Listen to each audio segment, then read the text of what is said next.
वर्मा हवेली शहर से शोर से दूर पुरानी ईंटों के बीच छिपी खड़ी थी।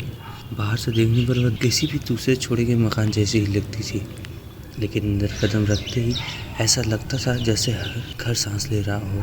दीवारें अपने आप में कुछ बुदबुदाती सी महसूस होती थी। रश्मि ने हवेली को देखे बिना ही किराए पर ले लिया था। उसे शांत जगह चाहिए थी, बस यही वजह थी।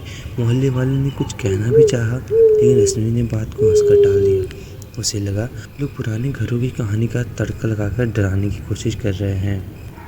घर में बस एक नियम था जो मालिक ने खास तौर पर बताया था, ऊपर की कोठरी नंबर 7 मत खोलना। रश्मि ने मुस्कुराकर सिर हिलाया।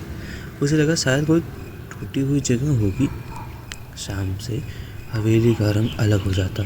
छत पर पुरानी लकड़ी की हल्की सी चरमाहट, सीढ़ियों पर किसी के धीरे से चढ़ने उतरने की आहट, और सबसे ज़्यादा दालान में फैलती हुई ठंडी हवा जो कमरे के दरवाजे बंद होने पर भी याद आ रही थी।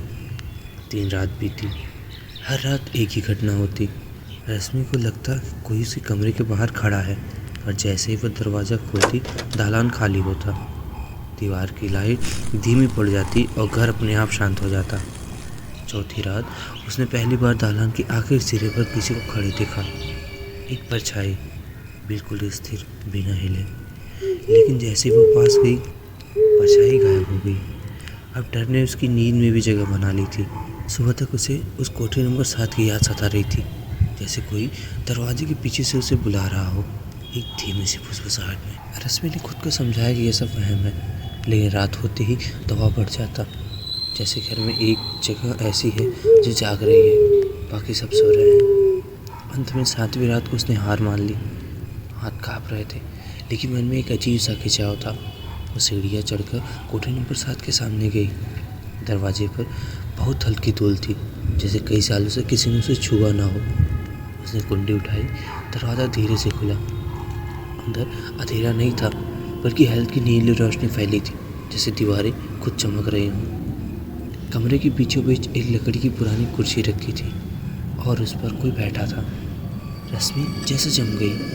वह एक औरत थी। उसका चेहरा बिल्कुल वैसे ही था जैसे कई बरस पहले किसी ने रश्मि की पुरानी तस्वीर से काट कर निकाल दिया हो।